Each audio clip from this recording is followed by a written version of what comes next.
The first gray hint of dawn had not yet softened the velvet black above Blackwater Bay when Arya Stark slid through the postern gate beneath the eastern barbican of the Red Keep. A dry wind caught at her rough-spun cloak and set it fluttering like a destitute banner. But the girl beneath the hood did not so much as flinch. She had worn storm and shadow for so long that they seemed part of her skin, a second flesh woven from loss. 8 years of life had been ripped up by the roots since the axe had fallen in the Great September. 8 endless, blood-salt winters disguised as summers. Yet even now her father's voice sometimes rose in the stillness of her mind. Find the way that is true. Keep to it. She ran gloved fingers across the damp stone, counting every ridge and gouge, memorizing each as a silent prayer. The castle was alive with the midnight labors of bakers and scullions, stokers and kennel boys, but none spared a glance for a bent-backed girl hefting 2 crates of barley flour. It was the hour of necessary blindness, when folk saw only what let them finish their own tasks faster. She wore that blindness like plate and mail. Inside, the cellars were heavy with the scent of wood smoke, onions, and the sour musk of damp wine casks. The hotter-shaped man on guard at the ramp coiled a lash of boredom round his wrist and waved her by. He had seen her a dozen nights now, carting sacks to the fat cook who never appeared in daylight. Familiarity dulled suspicion. Arya let the crates down beside a trestle stacked with brass candlesticks. When she straightened, her back popped. A coil of memory tugged at her, Winterfell's kitchens, old and muttering that cracked backs meant a hard day's honesty.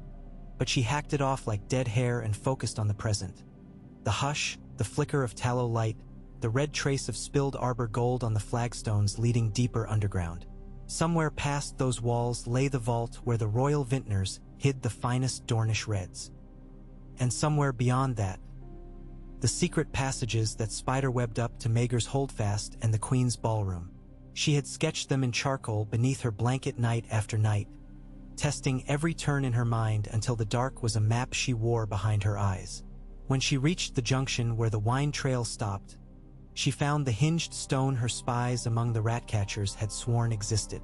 For fingers' breadth above the floor, nearly invisible save for a hairline seam. Press, slide, twist. The block sank inward with a sigh older than Aegon's conquest, and cool air breathed from beyond. Arya slipped through. The passage ran tight as a grave, no wider than her shoulders. Cobwebs caught her cheeks. Each breath smelled of dry earth and distant water. After 50 paces, the space widened, and the vaulted ceiling rose high enough to stand. A thin mortar crack admitted a gleam the color of tarnished gold. Arya touched the hilt at her waist. The dagger was plain, a butcher's blade ground to a razor edge. No Valyrian ripples danced along its length. Valyrian steel could betray her in the bright torchlight of court. This blade was modest, forgettable, the way her name must be. Long ago in Bravos, the kindly man had said, "If you must kill a prince, use a beggar's knife." She found the iron ladder, each rung slick with condensation, and climbed. The bricks about her thrummed faintly with distant music, the tumbling lilt of a minstrel rehearsing for tomorrow's feast. When she reached the top, she paused, listening. Above her, the trapdoor was sealed by a carpet thick enough to smother footfalls. She gave herself the smallest of smiles. Tomorrow would be King Joffrey's name-day revel, all honeyed spiced wines and gaudy jugglers. She would give him a different gift. A sharp breath ago, the kitchens bustled like a kicked anthill by first light. Arya washed trenchers beside a crofter's village girl who called herself Palla. Palla chattered about a knucklebone caste that promised 2 handsome sons and a quick marriage to a cooper. Arya murmured the right noises, but her eyes measured every potboy and pastrymaid who scurried past with pies destined for the royal tables. One by one she built in her head the rhythm of their crossings, the lull between each sprint, the span of heartbeats when a corner would stand empty. Pattern is armor, Jaqen had taught her. Know it, and nothing surprises. At midday she carried sugared almonds to the Queen's apartments. A quartet of gold cloaks lounged outside the door, helms unbuckled in the heat. One whistled a bawdy tune at her back. She set the tray down, dipped a curtsy, and left before they noticed the almond count was odd by 1. That nut, rolled and ground nightshade seeds and powdered moon tear, now rested in her pouch. For hours she worried at it like a wolf at a buried bone. The poison would send a man to sleep so deep his lungs forgot the labor of breath, yet mark him with nothing save pale lips. A gentle death, too gentle for Joffrey, but the face had to remain unmarred. Moonrise and memory. That night, in the cramped garret she rented above the potter's yard, Arya knelt before a chipped basin. A candle guttered on the sill, haloing her in trembling amber. Before the many-faced god she named those who must yet die. Ser Meryn Trant, Cersei Lannister, Eileen Payne, then hushed herself, for this kill was larger than a list. This was war waged by silence and skin. She unrolled the packet she had brought from Bravos. White wax, smelling faintly of snowmelt. She warmed it between her palms until it softened like kid leather and pressed it to her own face. The wax accepted every contour, lips, cheekbones, eyelids. She peeled it free, hollow now, a mold of the stark girl she once had been. When dawn seared the rooftops, that face lay in shreds, melted and refused into a parody of Joffrey Baratheon's cruel mouth. Hours of carving with a fishbone pick, guided by hawk-eyed study of the Boy King across the small hall, had birthed a mask thin as skin. The rest would be sorcery and blood. Feast day. The red keep gleamed. Banners of crimson and gold draped the inner ward. Musicians filled the air with lutes and the small folk with awe. Arya moved among them unseen, clad in the black of a lesser septa, her face veiled, head bowed. A silver tray of flagons balanced on her hip. Ser Osmond Kettleblack leered and raised the curtain for her at the doors of Maegor's Holdfast. She murmured a blessing, voice breathy with feigned reverence. He laughed and pinched the air where her waist might have been. Inside, Tywin Lannister's smile was as thin as parchment. The small council gathered in a knot about him, all murmurs and measuring gazes. Joffrey sat upon the tall chair, a smaller throne fashioned so his feet might touch its footrest. He looked irritable, a boy forced to sit still while grown men discussed matters he did not grasp. Arya passed behind him. His hair smelled of rose oil and fierce sweat. From beneath her habit sleeve, a droplet of honeyed wine slid down the rim of his goblet, vanishing into the amber depths. No one saw. It was the sort of accident a servant would be whipped for, common as dust. She served rows of lesser courtiers, each goblet identical save one. When she reached the archway, she set the tray aside, bowed toward the altar flames, and folded into the crowd of incense bearers bound for the September of Baelor. By the time the bells tolled tierce, the king would be discovered slumped against a marble column, his heartbeat a faltering whisper. It must look like faintness, she told herself. He is small, spoiled, soft. None will be shocked. They would rush him to his solar, send riders to the maesters, brew elixirs of wake sleep, hover useless. And in that hush before death claimed him outright, she would come. Threads tighten. The moon barreled toward its zenith when Arya reached the passage hidden behind the tapestry of Nymeria's 10,000 ships. She had never seen it watched. The corridor smelled of dust and rotted mortar. Halfway along she paused, pressed ear to stone. Somewhere beyond, a door creaked, then closed. Footsteps slow, dragging. Two men perhaps carrying a weight. A key grated in a lock. Torchlight gilded the rim of the secret panel. Arya retreated into shadow and stilled her breath. The panel opened. Maester Pycelle emerged backwards, bowing and muttering. Behind him Ser Boros Blunt hoisted Joffrey by the underarms. The Boy King's face was clammy, eyelids fluttering. He was alive, then, clinging to the last tatters of breath. Perfect. Lay him on the bed, Pycelle wheezed, beard trembling. Quickly now, Ser Boros, gently, gently. They vanished into the royal bedchamber. Arya slipped after, her slippers noiseless. The corridor beyond yawned empty. She found a niche behind the arrased wall and waited. Minutes crawled by on broken legs. Then the maester shuffled out again, clutching a vial of dream wine. He did not lock the door, he would be back soon. Arya counted to 300. Silence ruled. She breathed once, twice, then slid within. Joffrey lay upon a mountain of embroidered pillows, chest jerking. His lips were pale as milk glass. Moon tear did its work. A candle guttered on the bedside table, casting fat shadows on the canopy.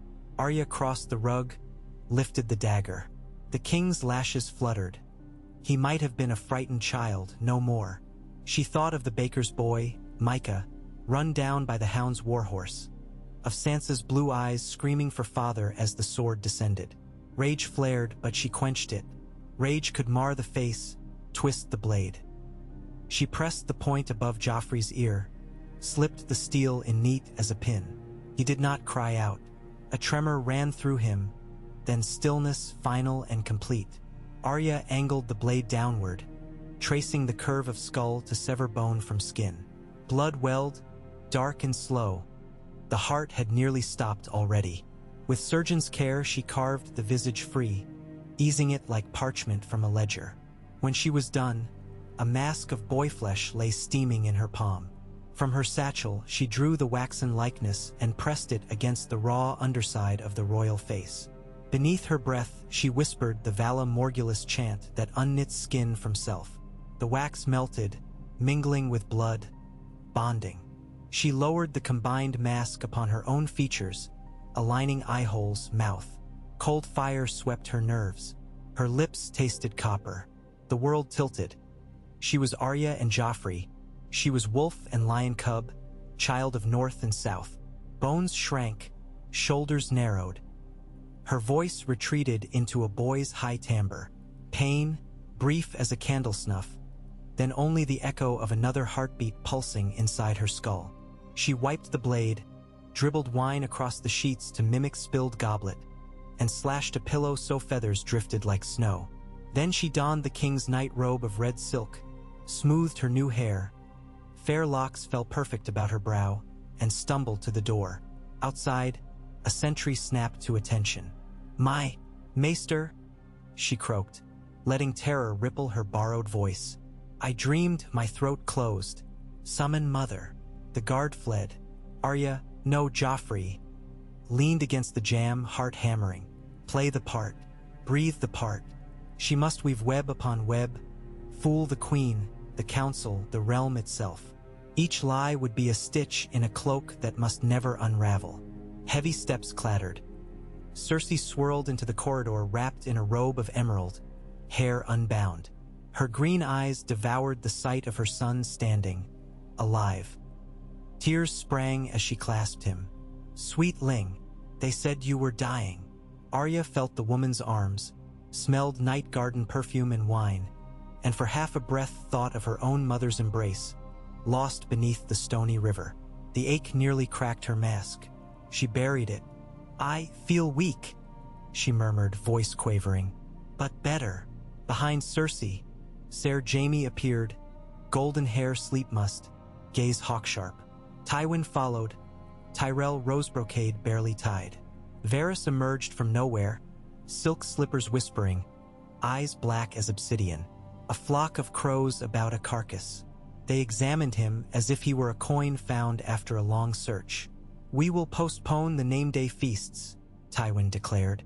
"The king's health comes first." No, Arya infused the single word with childish obstinacy. "I will sit my feast. Let the people see their king strong." Cersei frowned. "But darling, strong," he repeated. "For the realm, for Winterfell, for the list." They exchanged glances.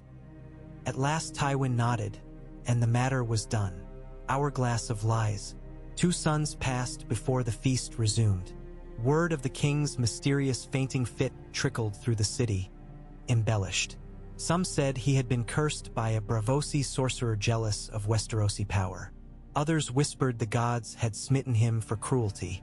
Arya nursed broth, feigned frailty, watched every expression that crossed Cersei's face. The queen prowled the sickroom like a starved tigress, suspicion beneath every purr. On the 3rd morning, twixt candle dimming and dawn, Tyrion Lannister visited. He dismissed the guards with a grin and perched on a stool. "You look different," he said softly, studying the boy king with mismatched curiosity and dread. "I had a dream," Arya answered, testing the new voice like a blade's balance. A different sort of dream. Oh, I died in it. My heart stopped. I saw fire and shadow, and then I returned. She let her lip tremble, a prince confronting mortality. Tyrion's brows climbed. Many men change after tasting the stranger's wine. A wise man grows humbler. Humble. She rolled the word across her tongue as though it were foreign. Would you still stand for me, uncle, if I were humble? I would stand for you if you were just. Justice. The notion lanced through her like cold water. That night, alone, she folded the thought into the heart of her plan. To wear his face was not enough. She must unmake the memory of him. The city would wake to a gentler Joffrey and never know the wolf inside the lion's skin. Council fire. Tywin summoned the small council in the Queen's ballroom. Banners drawn, windows shuttered. Arya sat on the raised dais, crown glinting. Cersei watched like a falcon. Marjorie Tyrell knelt beside with a healer's hand on his wrist, outwardly doting. Varys fanned himself. Littlefinger smirked. Pycelle rattled scrolls, and Tyrion lounged with wine. My loyal lords, Arya began, voice pitched to carry yet tinged with hesitation. I have pondered my failings. I would see the realm healed of these wounds we have dealt it. The war of 5 kings draws gasps from the wounded lion, the stag, the wolf alike. No longer. Silence clapped the hall. Cersei opened her mouth, closed it. Tywin's face froze as though chiseled. The north bleeds, Arya continued. But a wise king binds wounds, not deepens them. She swallowed, shall send envoys to treat with my lord grandfather Tully and with Roose Bolton, that their captives be ransomed fair. I will exchange gold for lives. Cacophony erupted. Littlefinger's eyes glittered like coins. Marjorie tilted her head, lips parted with cautious delight. Pycelle gurgled, Majesty, you speak of traitors. Arya's gaze tracked each ripple. The real Joffrey would have shrieked. She folded her hands instead. A wolf does not bear teeth till the killing bite. I speak of sons who need fathers, she answered, drawing on every memory of Ned Stark's justice. I speak of mothers who pray for peace, and I speak of banners that might yet seek my mercy or my wrath. She let the last word chill. Tywin's chair scraped. The Lion of Lannister stood, eyes narrow. Pax may be wise, your grace, yet mercy must not appear weakness. We can ill afford. We can afford whatever I decree. The voice that left her lips was whipcord. Mine and his. She felt the council recoil as if a storm-bearing sky had cracked. Tywin inclined his head the barest fraction. As your grace commands. And so a new order began. Threads unseen. Nightly, Arya returned to the passages, whispering prayers to the many-faced god, seeking guidance from silence. She watched the court through secret peepholes. Cersei drinking betrayal's fears, Tyrion scribbling letters, Varys walking the shadows of rumor. She studied their gates, their size, their hungers. Knowledge was the lockpick to any throne.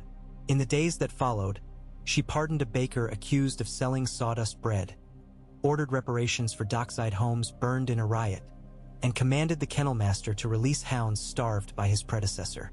Small mercies trickled like spring melt, and the people stared at each other asking, have you heard? The king has changed, yet change draws knives. On the 10th eve, as she sat alone over maps of the Blackwater, a scroll arrived. No seal, only a smear of blue wax. I know what sleeps beneath the golden mask.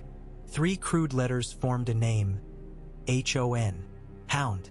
Sandor Clegane had fled after Blackwater, but rumor clung. Some said he rode for the Trident, others that he was seen near Saltpans. If he had returned, she closed her eyes. The Hound had always understood the mask all men wore. He had seen Joffrey's rot and snarled at it. Would he see through this fair veneer, sense the wolf beneath? A shiver passed. Wolves did not fear hounds. But Arya knew too well how teeth tore flesh. Quiet revolution. Morning Court revealed a new petition. Ser Loras Tyrell sought command of the city watch. Arya weighed the ploy. Tyrell eyes in gold cloaks could tip the balance of power. She tilted her head, feigning royal boredom, then granted the request but appointed Ser Adam Marbrand as co-commander. Lannister loyalty welded to Tyrell bloom. The hall buzzed, uncertain whether to cheer or scheme. That afternoon, Tommen toddled in with Ser Kevin. The little prince clutched a cloth mouse and asked shyly if Joffrey might play hide and seek. Arya's throat tightened. She dismissed the court and chased him through marble corridors, laughing a boy king's laugh. When they collapsed behind the throne dais, Tommen hugged her. "You feel nicer," he whispered. "Before, you were sharp like swords." Tears burned behind Arya's lids. She tousled his hair. A wolf is sharp, she thought, but it may yet shelter its own. Storm clouds. That night, Cersei confronted her. "You are not my son." The words fell like raven feathers, soft but black. Arya felt the dagger's weight beneath her sleeve. They stood in the solar, alone, moonlight painting Cersei silvergreen. The queen's eyes held wine-dark panic and something harsher. "You move like a stranger," she hissed. "Your smile is wrong. What spell have they cast on you?" Arya let the silence stretch. Then, "Mother, I have been sick. A mother knows." Cersei stepped closer, fingers twitching near the hem of her robe where a letter opener glinted. "Tell me the truth." "Truth." Arya tasted the word like ash. "My name is Arya Stark, and your boy is dead." Instead, she opened her arms, a child's plea. "Hold me. You will feel my heart." Cersei hesitated. Her breath shook. At last, she drew him into an embrace. Arya felt the woman's heart hammer like a trapped hawk. She laid her cheek against perfumed silk. "Do you feel it?" she whispered. A sob cracked Cersei's throat. "Yes." She crushed him tighter. "Yes, yes." Arya closed her eyes, letting the queen's tears damp her borrowed hair. A mother knows, and a mother can be fooled by the hope that her child lives. When Cersei pulled back, her suspicion was dulled by longing. "Sleep, my sweet," she murmured, brushing a kiss on his brow. "We will speak more on the morrow." After he left, Arya sagged. Her knees shook, relief and dread mingling. One misstep, and the lioness would bear claws. She would need allies stronger than stolen skin. Ravens in the dark. She wrote a letter by starlight. To Lady Brienne of Tarth, sworn sword of honor. She remembered the tall woman's vow to Catelyn, to guard her daughters. The letter was coded, a child's rhyme weaving hints. Needle knits the golden cloth. Wolf wears lion's grin. It would fly north on a raven, not of the royal rookery, but a covert cage in the Rook Tower abandoned since Maegor. Help must come unseen. At dawn, Varys joined her on the terraced walkway. He spoke of birdsong and the price of seeds, but his eyes were dark, fathomless. "King Joffrey," he said at last, "your steps now are lighter. Some would say you tread as though the ground remembers your sins, and you dare not weigh it too heavily. What would the realm say? The realm listens to the beat of swords more than the lilt of prayers. Yet a gentle note can still hush a tavern, if played well." Arya met his gaze. "I intend to compose a symphony." The eunuch smiled. "Then may my little birds carry your tune." Beneath the veil, rumors sprouted of pardons for Stormland's lords, of bread distributed freely at the Great September, of Joffrey smiling upon bastards brought before him for justice. Flea-bottom bards sang of beautiful mercy, a ghost who whispered courage into the king's dreams. The small folk knelt less in fear, more in wonder. From Duskendale came a courier. Lord Darklyn would reopen grain shipments if levies were eased. Arya agreed. A trickle of grain became a river. Bellies filled. Riots waned. But every light breeds a shadow. In alley and tavern, whispers of witchery grew. No man changes thus. Some claimed Melisandre of Asshai had bewitched him. Others that the stranger had stolen his soul and left a demon of smiles. When the first attempt on her life came, it was almost disappointing. A brawny sellsword disguised as a washerwoman tried to slip a dirk between her ribs during the bath. Arya caught the blade, snapped the assassin's wrist, and drowned him in lavender water. The corpse was discovered by servants. Cersei shrieked, Tywin clenched his jaw. "They aim to kill me," she said, shaking visibly. It was not wholly feigned. That night, she ordered the gold cloaks doubled on every corridor, and she began to sleep inside Joffrey's solar only during the day, haunting the secret ways at night, hunting fluttering clues like a shadow cat. Wolves and hounds. A fortnight later, as pale dawn spilled across the Trader's Walk, a cloaked rider reached the gate of the gods and demanded audience with the king. His helm bore the snout of a great dog, charred at the right ear. Sandor Clegane had returned. Arya's breath hitched when news reached the throne room. She commanded the hound brought under honor guard. Tyrion raised a brow, but Tywin consented. A hostage hound was less nuisance than rogue hound. When Sandor entered, mud caked his boots, and red-eyed travel stained his face. He knelt with reluctant joints creaking. "Your Grace," he growled, head lowered. "Why come to my court?" Arya asked, voice cool, almost brittle. "I grew weary of running from ghosts." His dark eyes flicked up into hers. Something ancient, half-remembered, flickered there. Recognition? She steadied her breath. "I have use for men who face their ghosts," she said. "Rise, and we shall speak of oaths." Sandor's brow creased beneath the burned flesh. He stood, shoulders rolling. "Oaths? A man can keep them or break them. You've danced both ways, if half of what folk mutter is true. I intend to walk a straight road henceforth." Arya's fingers curled on the throne's lion arms. "Walk it with me, and you may find more than death at its end. A dry bark of laughter, or a knife in the back. Knives come from corners. Stand in front of me." She paused. "Swear it." The hall held its breath.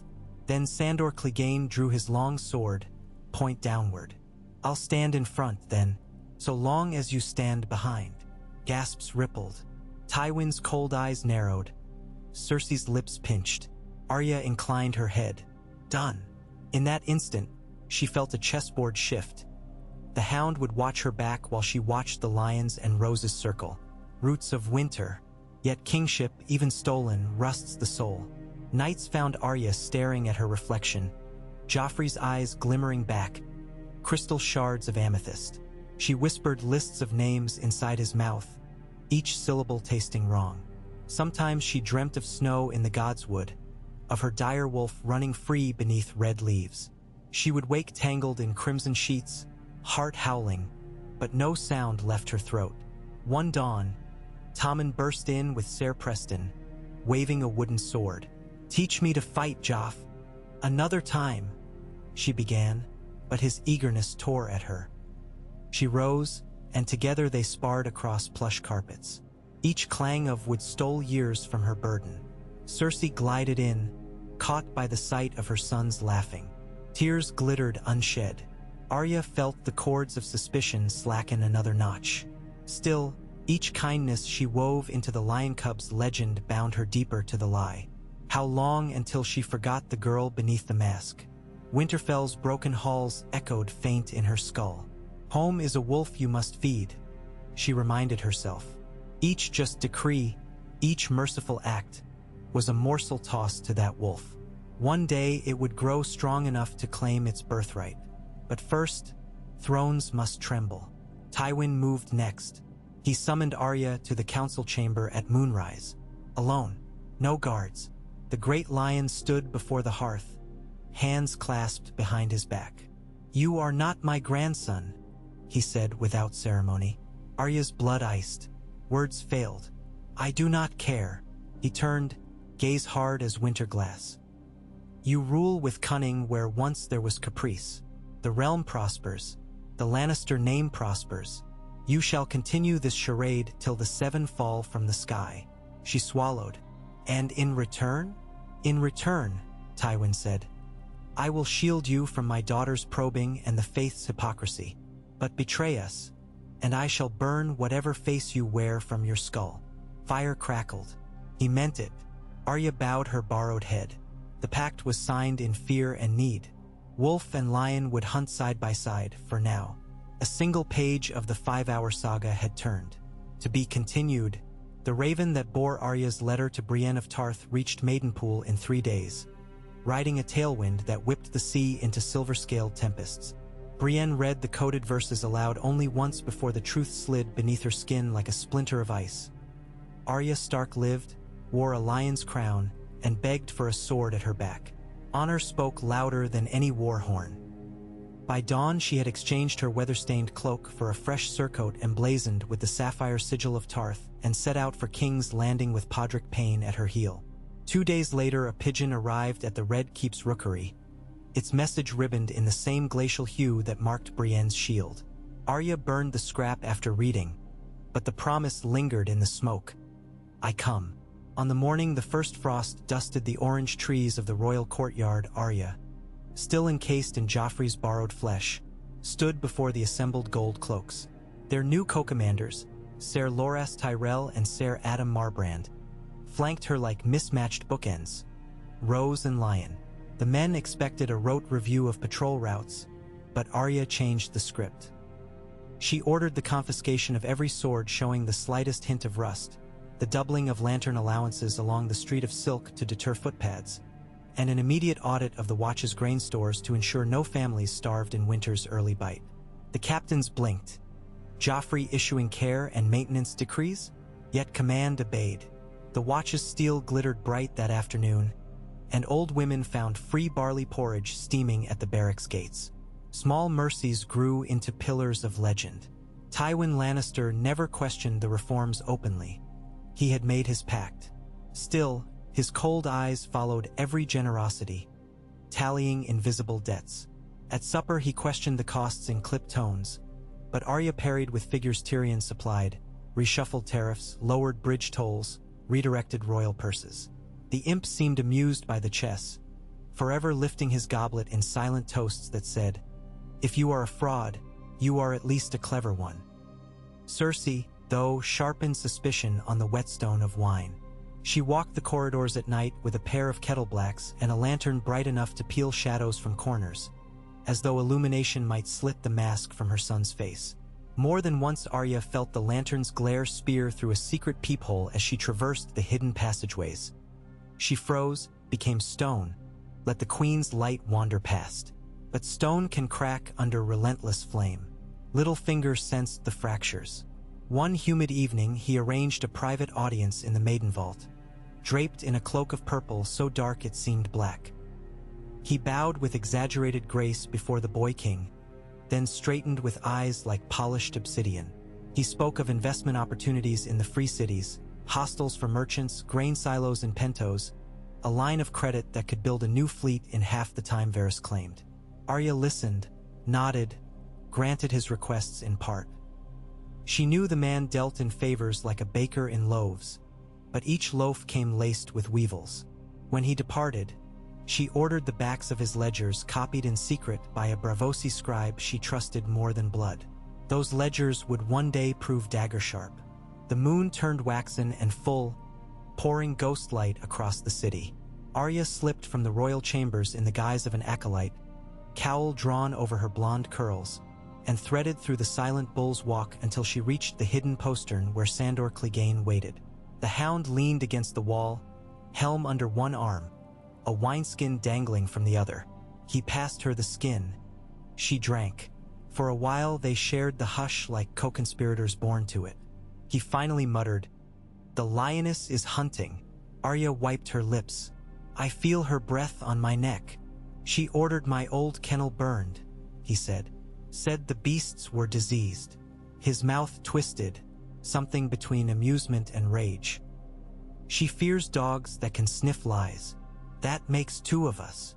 Arya offered the wineskin back. "Keep your nose open." Sandor snorted. "Aye, but a dog with an open nose grows hungry. And when a dog's hungry, he'll bite. Then bite the right throat." He bared his teeth in a grim smile. "Tell me whose." "Not yet," she whispered. "The neck is still hidden beneath velvet." Storm clouds gathered far from the capital, gray shapes cresting the mountains of the moon. Word arrived that Robert Glover and Galbart Glover had retaken Deepwood Motte with a force of hill clansmen and spearmen from Bear Island. Roose Bolton's men had fled east. The north looked less cowed. Arya ordered a discreet envoy north, a septon carrying letters of pardon, signed with the royal seal. The envoy would ride with 3 mules laden with southern wool and Myrish tapestries, a peace offering disguised as luxury. She hoped the gift might soften the Glover hearts enough to read the real message hidden beneath the wax. Arya lives. Tyrion discovered the envoy by accident when he examined the southern wool allocations. He confronted Arya in the solar, closing the door with a gentle click. "I have grown accustomed to one mystery at a time," he said, swirling wine. "But you offer me a bouquet of riddles. Do you intend to knit your banners from the north and drape them over the Iron Throne?" Arya folded the map of Westeros she had been studying and turned to face him. "The throne is only iron. Solid iron is hard to melt," he replied. "Flesh melts faster. Flesh can also harden," she said, "if treated properly." He raised both brows. "You speak like a blacksmith of destinies." "Perhaps I am." She weighed him, remembered his kindness to Sansa, his wit, his distaste for cruelty. "Tell me, have you ever seen justice done in this city? Truly done?" "I once saw a goat stealer lose a hand for the crime of hunger, while a lord lost only coin for the crime of murder. Does that count? Then help me forge something different," she said, voice low. "Help me temper this iron." Tyrion drank, studying her over the rim. "You wear the face of a monster," he said finally, "and speak the words of a dreamer. That is either madness or the boldest masquerade Westeros has ever known." She said nothing. Silence was confession enough. He set the goblet down. "Very well. I was born twisted. Let us twist fate a little more." 3 nights later, the Queen Regent barged into the small council's chamber mid-session. Cheeks flushed, hair unbraided. She tossed a crumpled parchment onto the table. "This," she spat, "is treason." The parchment bore a wax impression of Brienne's sapphire crest. Inside, coded lines offered fealty to a wolf beneath a lion's skin. Arya felt the ground lurch, but Tyrion stepped between mother and son. "Where did you find this, sweet sister?" "In Joffrey's fire grate," she hissed. "Half burned." "I put it there," Arya said before she could think. The council pivoted. Cersei's eyes blazed green flame. A knight in service to Renly Baratheon wrote, begging clemency. "I considered it. Then I burned it." Tywin's voice sliced through the tension. "Why consider clemency for one who fought your claim?" Arya straightened on her throne. "Because clemency can turn foes into fists. I need fists pointed away from the realm, not at it." Silence crackled like a drawn bowstring. Tyrion sipped wine to hide a smile. Cersei seethed so fiercely the air seemed to shiver. But Tywin nodded once, the barest grudging approval, and the parchment became ash. That evening the Queen Regent hosted a private supper, inviting Pycelle, Varys, Littlefinger, and Ser Osmond.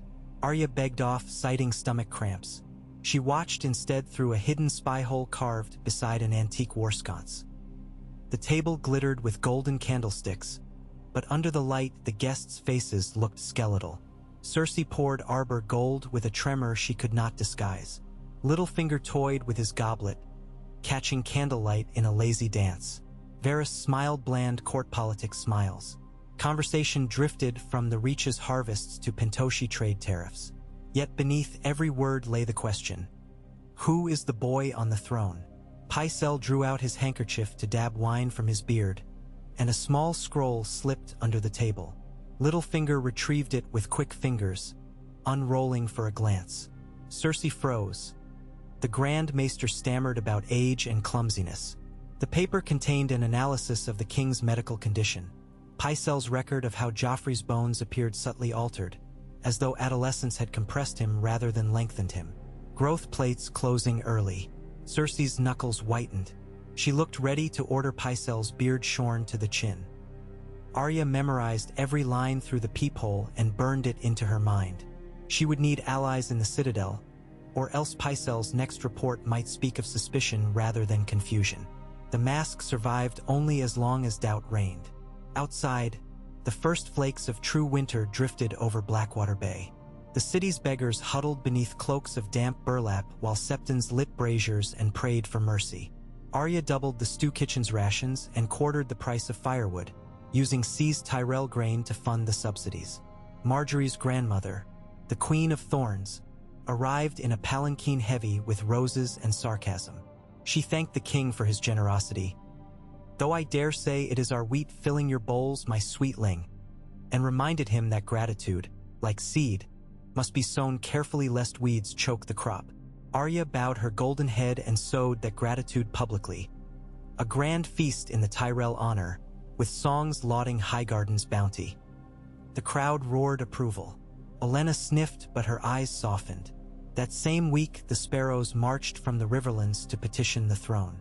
They demanded golden sickles for plowshares and reparations for burned seps. Cersei would have dismissed them. Tywin would have hanged their leaders. Arya invited two inside the throne room.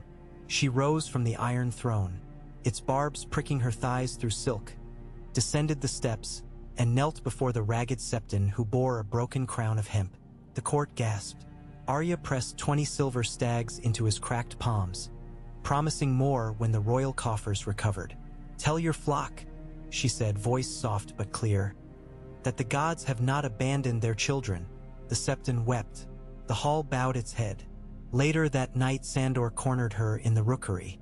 Snow sifted through a shattered window, melting on his welded helm. "You'll make this realm a kinder place if it kills you," he grunted. "It may," she admitted. "Then I'd best keep my sword sharp." He touched the pommel, then turned away into storm shadow without waiting for thanks. Arya realized she trusted him more than any counselor wearing perfume. Still, perfume could mask plots. Varys came to her in the dark of the third hour, slippers whisper soft, hands tucked into voluminous sleeves.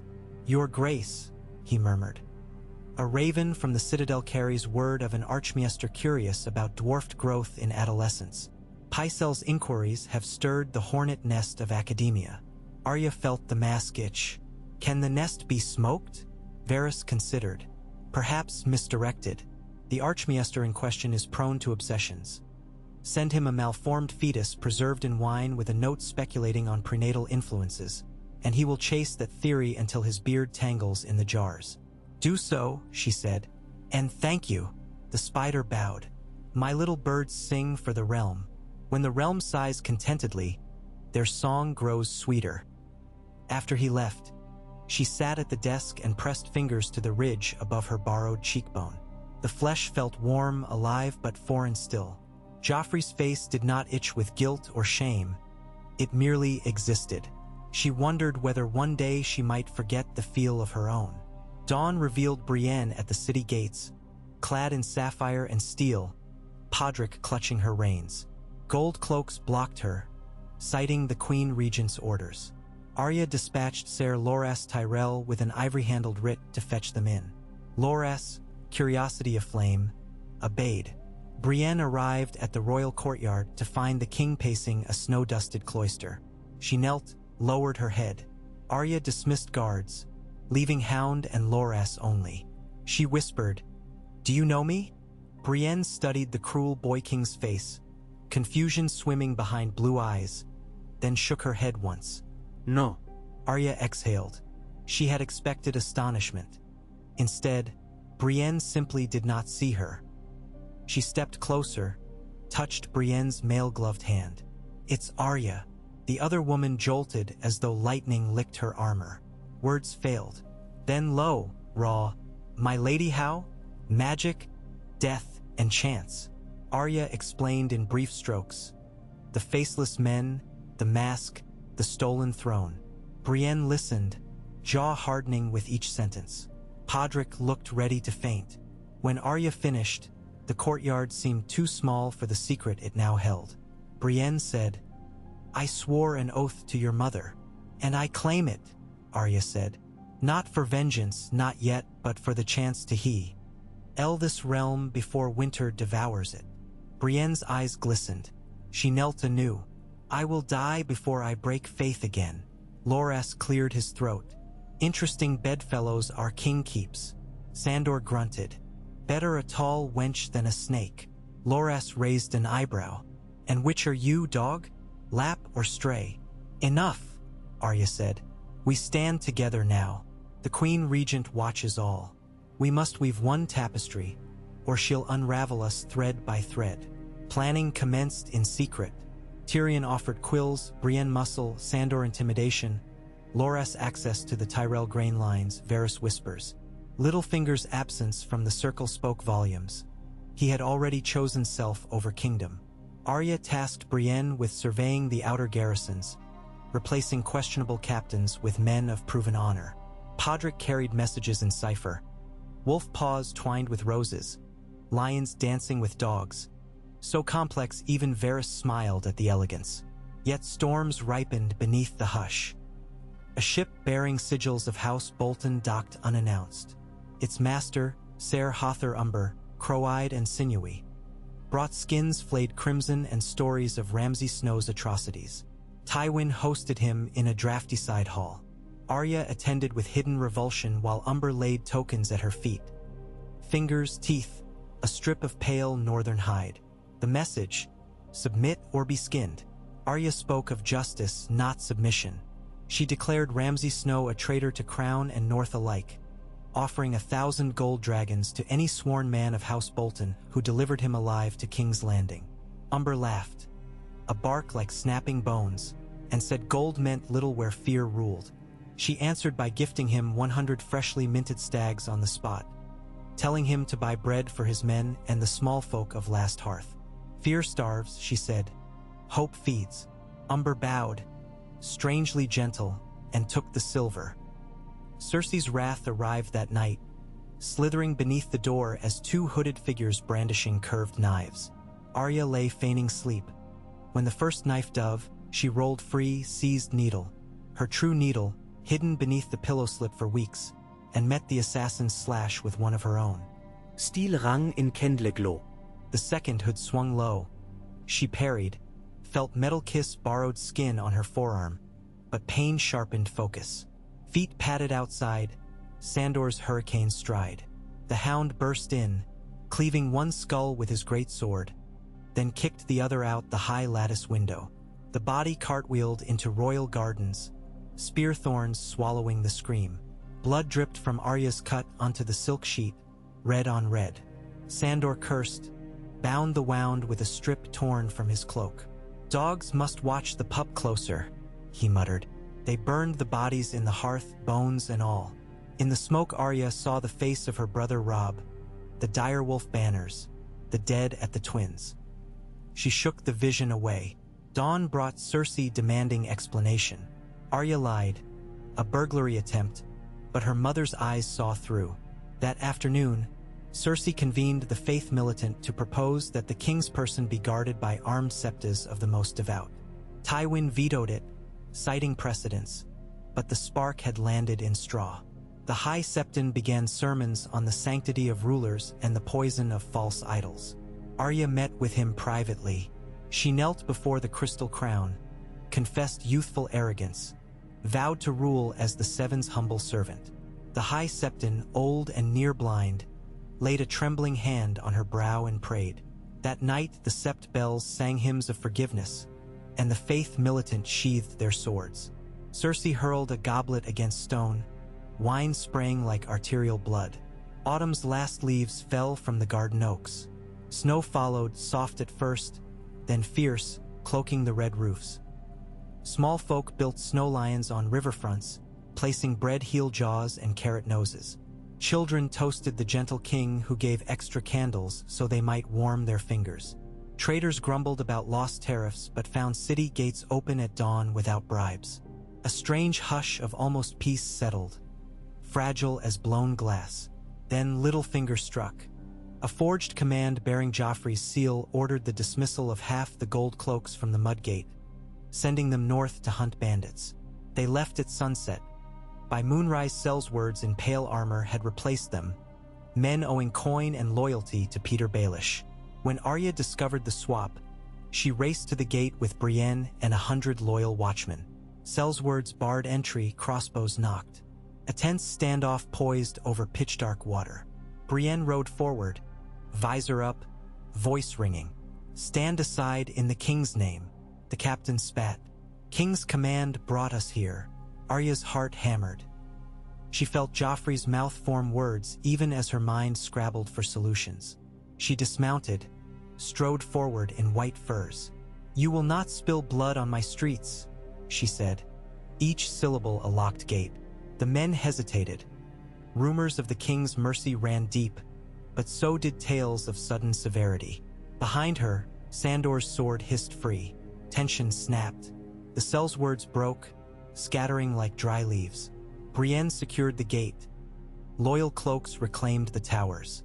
But the coup revealed a rot. Littlefinger's ambitions no longer whispered. They screamed. Tyrion suggested a quiet arrest. Varys recommended a subtler solution. Shipwreck in transit to Gulltown, perhaps. Arya chose neither. She summoned Peter to the throne room crowded with witnesses.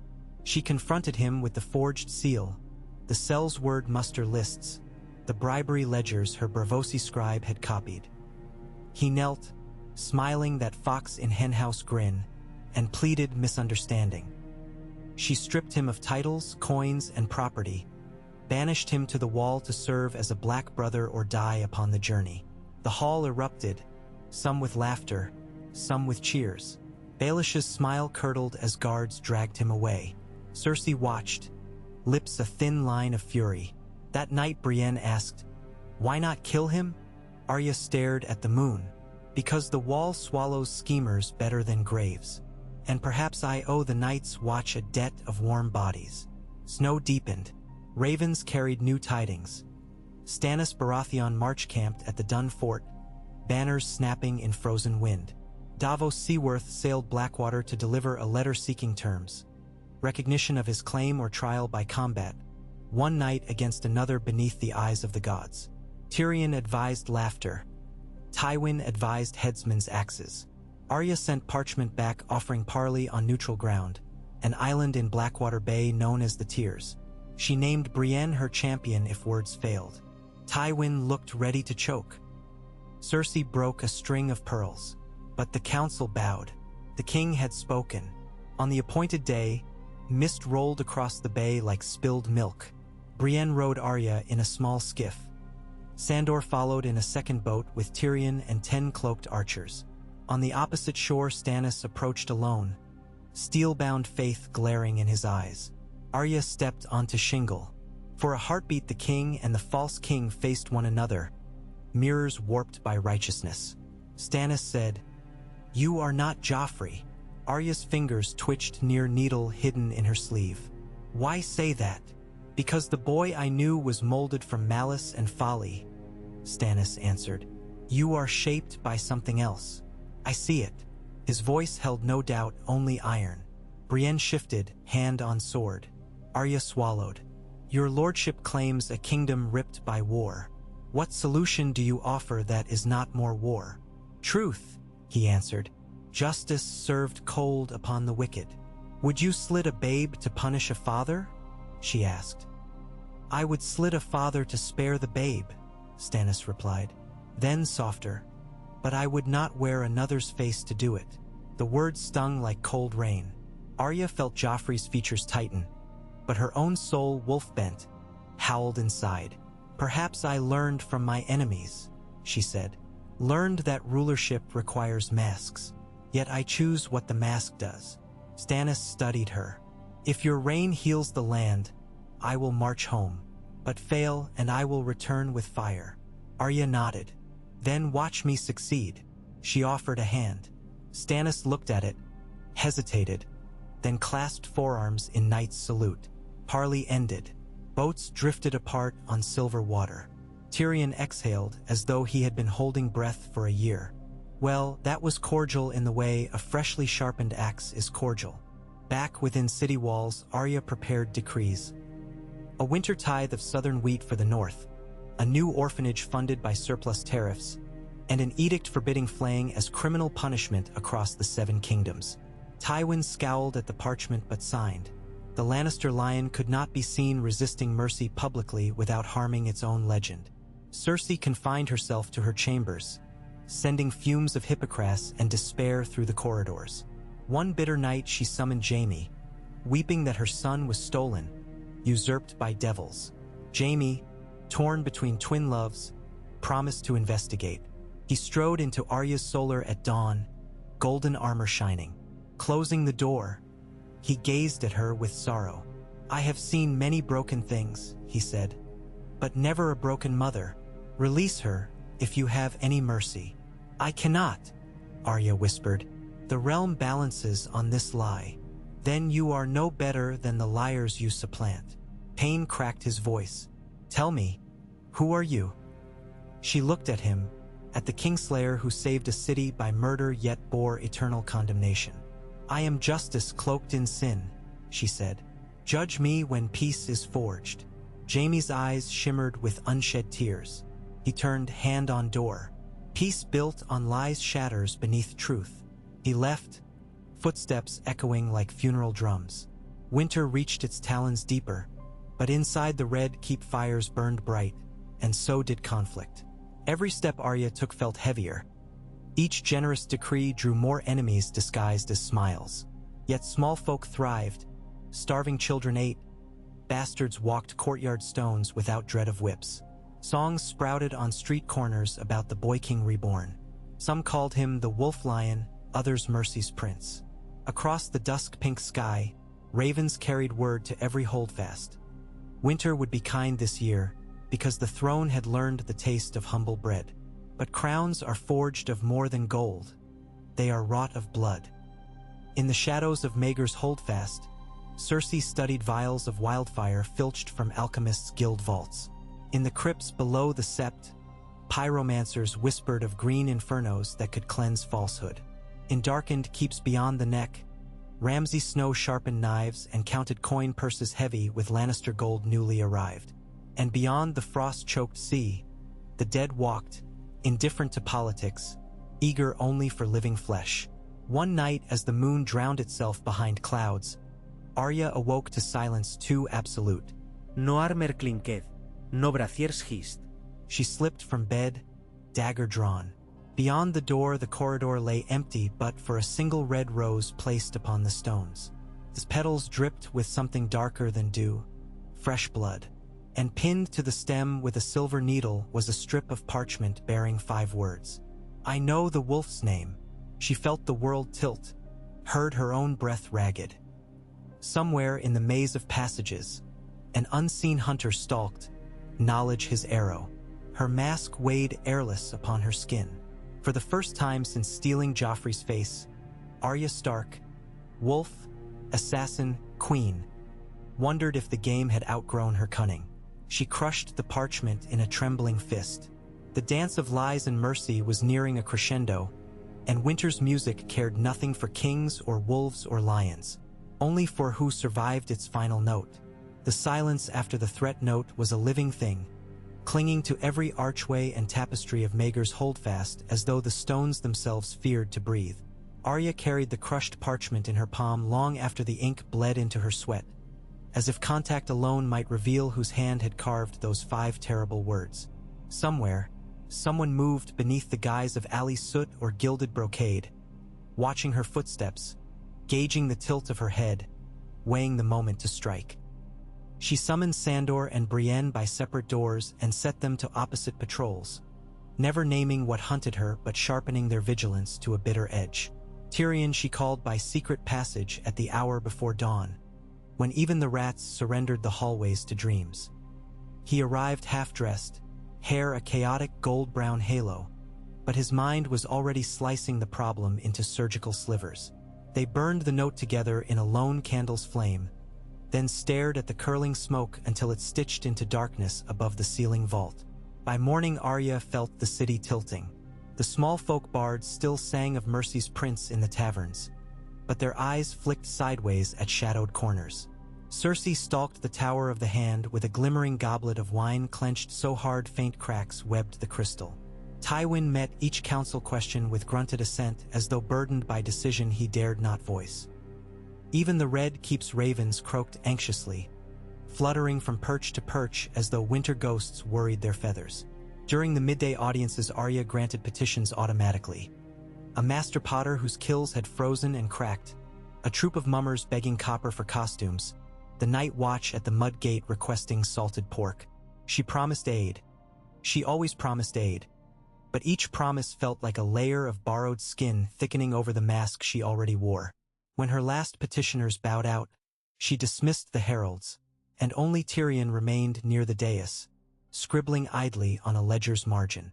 "What would you do?" she asked him, voice so low she scarcely recognized its softness. "If your face were torn from you tomorrow and the world stared at what lay underneath?" Tyrion set his quill down. "I should hope it would blink first," he said, trying for levity, then sighed at her unmoving gaze.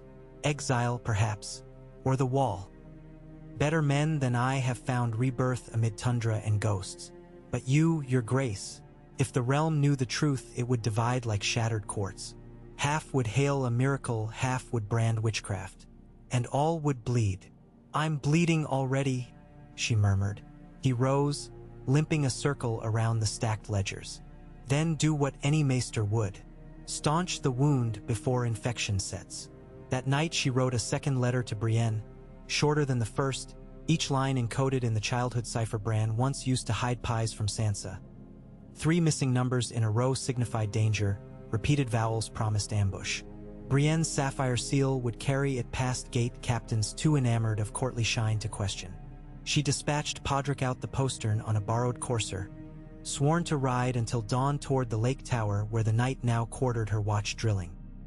When Pod vanished into the snow-laden dark, Arya allowed her shoulders to sag for the space of 3 heartbeats before calling for warmed wine laced with dream milk. Half a cup, enough to dull burrs of panic yet keep her wits honed. Sleep did not come.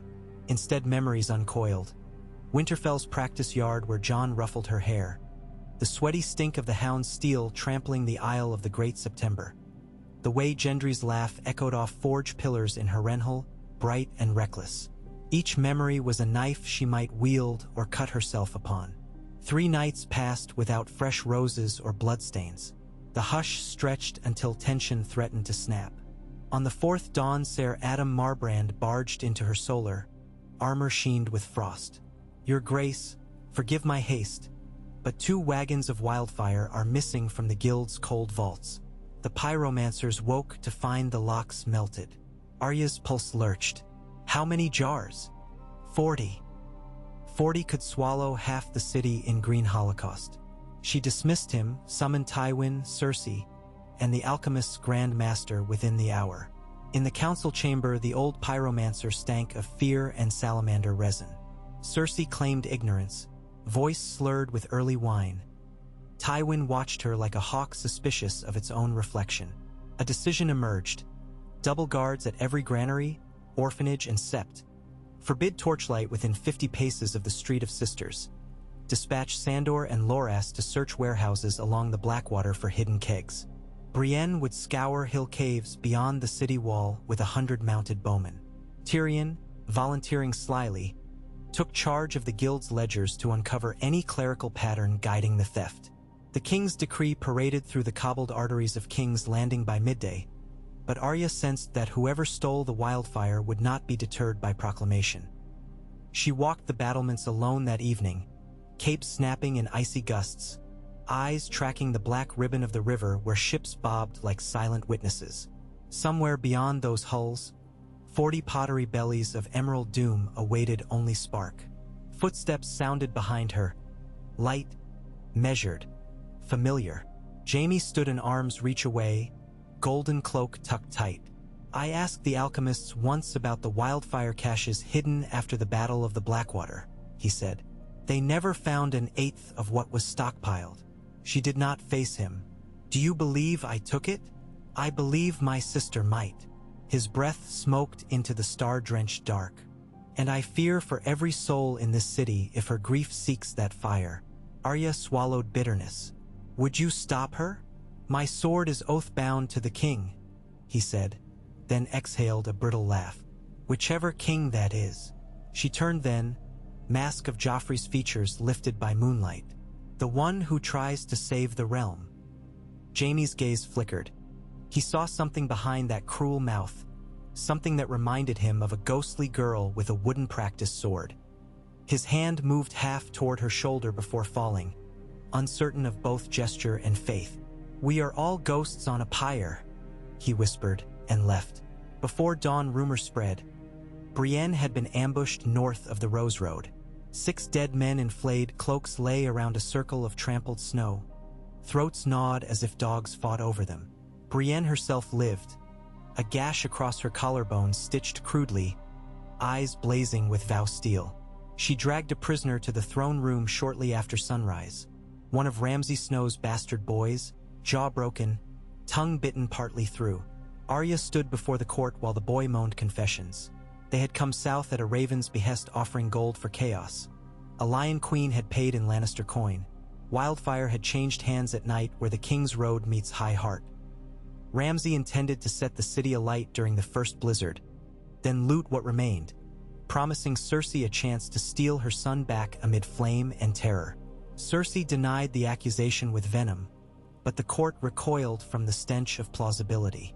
Tywin's face turned the ashen white of marble dust. He asked no defense for his daughter, only ordered the bastard boy tossed in a black cell. Yet the damage done to Lannister legend was visible in every counselor's flickering eyes.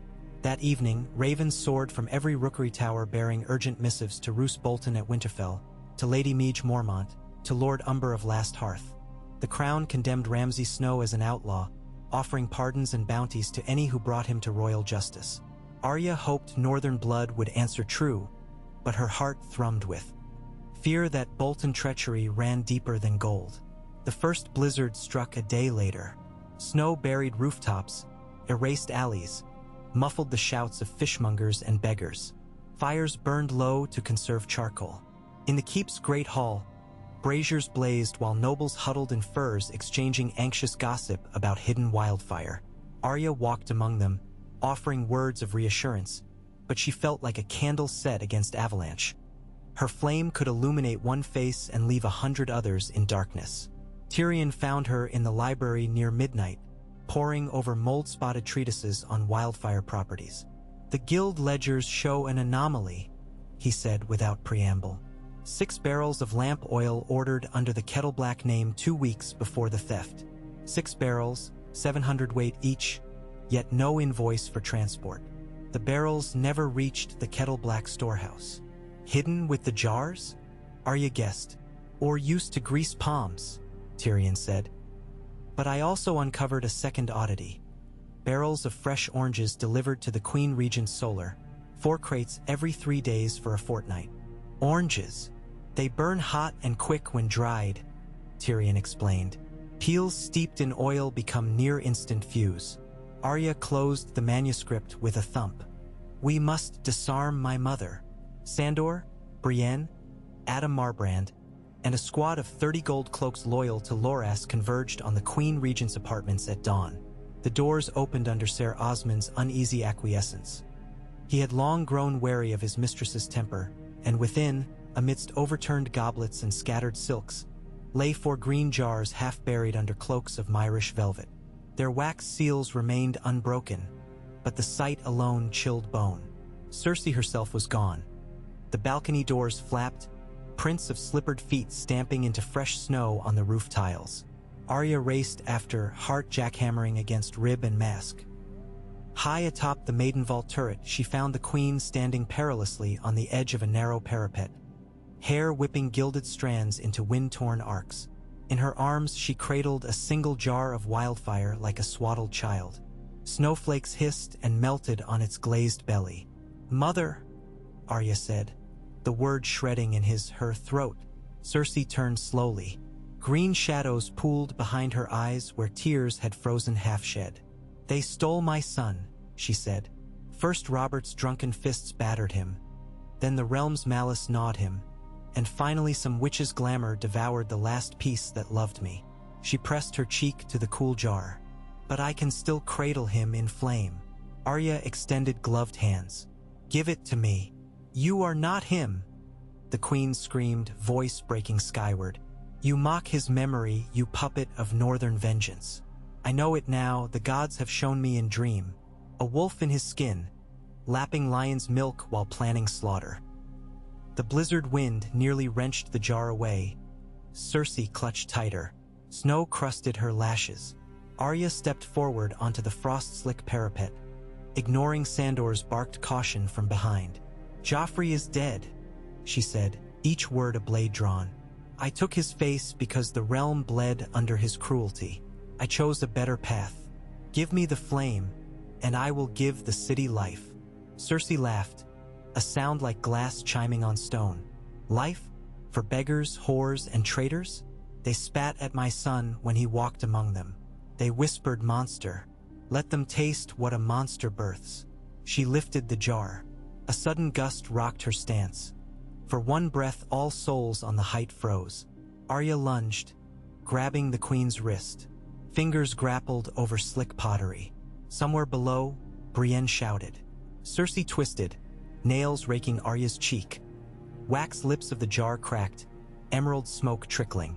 In that instant, Arya glimpsed the truth inside the green swirl. Faces of the dead, father and mother, Robb's pride, Joffrey's sneer, Sansa's tears, the butcher's boy crushed under hooves. All lives, all masks, decision crystallized like frost. With a wrench, she dragged Cersei inward, away from the parapet's drop. The jar loosened, tumbled, smashed against the inner wall. Wildfire sprayed in luminous droplets. Green tongues roared. Brienne burst through the tower door, cloak flaring, swept Cersei aside, slammed her shield over splattering flames. Sandor vaulted past, great helm screaming a hound's snarl, stamping fire with gauntlets. Smoke gushed. Snow hissed down the spiral stair as Adam's men flung buckets of slush upward. Minutes felt like moons, but at last embers died, leaving sour alchemical fumes and shards of semi-molten glass charred black against white stone. Cersei collapsed, sobbing into melted snow. Arya kneeled beside her and did what no one expected. She embraced the queen, folding lioness grief into wolf arms. Cersei trembled, but there was no strength left to claw. She wept until cold stole tears.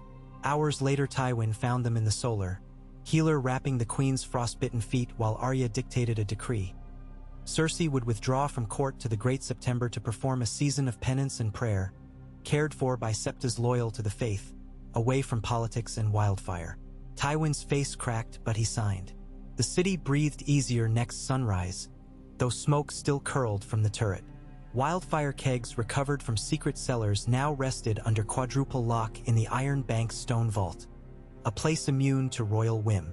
The guild pyromancers swore unsleeping vigilance under pain of death. Yet the letter remained. I know the wolf's name.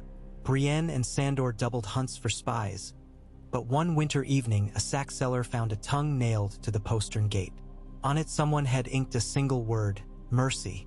Arya felt her spine chill. Whoever pursued her understood not only her secret but her chosen virtue. In the north, ravens returned. Lord Umber had fallen in ambush against Ramsay near Widow's Watch. Mormont's spears broke but scattered Bolton outriders. The Kraken banners of the Ironborn were sighted raiding Bear Island coasts, complicating any pursuit. Winter felled ravens as often as it allowed them passage, twisting news into rumors. Arya realized that while she tended flames and queens, the wider realm brewed other storms. She convened council in the map room, doors barred. Tyrion unrolled a fresh parchment. Winterfell's larder stores will not carry refugees if Ironborn raids persist. The Wall sends word of dead rising in packs along the Frostfangs. The Night's Watch begs larger grain shipments and fresh recruits. Adam spoke of Stormland's knights restless, some drawn to Stannis despite his retreat. Loras announced the Reach blighted by a strange winter blight withering vineyards. Every corner of Westeros cracked under cold.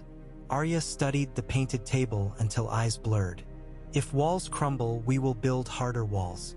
If grain fails, sow compassion. Yet how to feed 10,000 throats when fields lay under frost? Tyrion pinched his lip. There is one larder untouched by snow, he said. Dorne. By spring Dorne's orchards would fruit early, unscathed by northern hell. Arya penned a personal plea to Prince Doran Martell. invoking duty to realm and promise of mutual trade. Sandor escorted the envoy through mountain passes carved by braided rivers. Loras accompanied, bearing rose-embossed chests of fine Myrish glass as gift. Brienne remained to guard the throne, Podrick copying decrees day and night. Tyrion coached spice merchants to invest in heated storehouses, ensuring arrival of Dornish produced long before roads thawed. Each move was a tile set in place before the others glimpsed the mosaic. Weeks ebbed. Snow waned enough for brown earth to peak at dawn. No blood roses appeared. Arya began daring to hope the hunter's arrow had broken when wildfire nearly swallowed city and queen. Then, exactly a moon after Cersei entered her seclusion, a skinless corpse washed on the Blackwater's western shore. A wolf's head sewn where a man's should be, the sigil of House Stark in mockery. Its mouth was stuffed with a child's wolf carving daubed in gold. On the wooden toy, burned letters spelled no gods, no masks. Panic rippled outward. Small folk whispered of northern sorcery come to punish false kings. Nobles questioned if the Girl Queen's mercy had invited blasphemy. The High Septon demanded investigation under sacred oath, implying that heretical rites might lurk within the keep itself. Arya called Brienne, Sandor, Loras, Tyrion, and Adam to the midnight circle inside the Godswood. Wind rattled leafless branches. The heart tree's red face cried frozen tears. "We must unmask the hunter," she said. "The Bolton brat, perhaps," Sandor growled. "Or Varys," Loras suggested dryly. "Spiders delight in webs of fear." Tyrion shook his head. "Varys seldom brandishes gore." Brienne knelt to inspect the wooden wolf, brow furrowed. "This carving, oak from the wolfswood, no southern herrings. Whoever placed it has northern hands or northern allies." She pointed at the gold paint. "Golden blood for golden lies. A riddle." Adam cleared his throat. "We received Raven from White Harbor. 2 ships sailing under sunburst banners were seen off Skagos trading pelts for barley. Umber survivors say a cell sail called the Kraken's Kiss ferries secret missives between Dreadfort and Essos." Arya's mind spun. Essos, bravos, faceless men origin. Could one of her own have betrayed the many-faced creed to hunt her? The irony tasted bitter. That night she dreamt of the house of black and white. The kindly man's smile, the pool of still water that held every reflection. She woke with an answer trembling on her lips. The hunter was Jaqen Hagar, wearer of red smoke, once mentor turned judge. He followed debts, and she owed one for the stolen face that changed fates. She told Tyrion alone. He paled under torchlight. "An assassin cult after a royal?" he whispered. "We might as well invite plague to feast." "We cannot match them by steel," she said. "But we can barter by debt. The many-faced god honors balance." She penned a confession on costly vellum. That Arya Stark claimed life but spared thousands. That she took not for profit but for realm's healing. She folded it with a coin of iron, the fare for one life owed, and placed both in the hands of a mute beggar at the gate, whispering the passphrase. If Jaqen hunted, the coin would summon parley. 3 days later the beggar returned bearing a pouch of fine Bravosi sea salt and a single feather of a white raven, messenger of winter. No words, but Arya read promise. The debt accepted, judgment stayed for now. Yet no stay is eternal. Spring's first thaw arrived to trumpet calls of gulls on the Blackwater. Dornish oranges rolled through gatehouses in wagon loads, bright as stolen suns. The city ate. Bundled children laughed at the sweetness. Merchants toasted the wolf lion with lemon wine. No wildfire flared. No blood roses bloomed. At sunset, a raven from Dorne proclaimed Prince Doran's wish to send his heir, Arya, with a caravan of fruit and his sworn swords to witness this merciful king. Tywin's eyes gleamed at the prospect of Southern alliance while Tyrion mused about shipping lanes. Arya agreed, though quietly she feared new players on an already crowded board. That night she returned to the Godswood alone. Snow had melted into spongy moss, revealing half-drowned crocus shoots. Moonlight silvered the heart tree's face. She knelt, letting cool earth soak her knees. For once she removed the mask, jaw muscles aching as skin unknit from wax. Arya Stark's own visage emerged. Narrow, solemn, eyes too old for 17. She lifted her gaze to the carved heart and whispered thanks and sorrow and hope, braided like threads she could not untangle. She promised that the mercy she gave would never eclipse the justice she owed. She asked forgiveness for breathing through a dead boy's smile. The weirwood did not answer, but a breeze stirred leafless boughs, and somewhere, far in the courtyard corridors, bells rang vespers, small folk voices harmonizing in him. She rose, replaced Joffrey's face, and turned toward the spiral stair where Sandor waited with torch. "Ready, little pup?" he gruffed. "Ready," she said, voice steady. Below, the City of Kings landing glowed with lantern light reflected on thawing snow. The hush of hunger eased to sleepy contentment, at least for tonight. Tomorrow the raven cries might return. Iron fleets may breach frothing tides. Bolton knives could glitter in moonlight.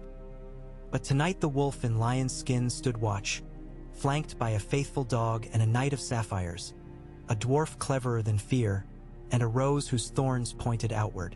And somewhere across dark seas, the dead marched, unconcerned by masks or mercy. Yet even winter's longest night breaks beneath the coming sun. And Arya Stark, who wore the sun-bright crown of her enemy to kindle dawn for strangers, believed that so long as breath warmed her borrowed lungs, she would steer this fragile realm toward that sunrise, one heartbeat, one lie, and one unflinching act of grace at a time.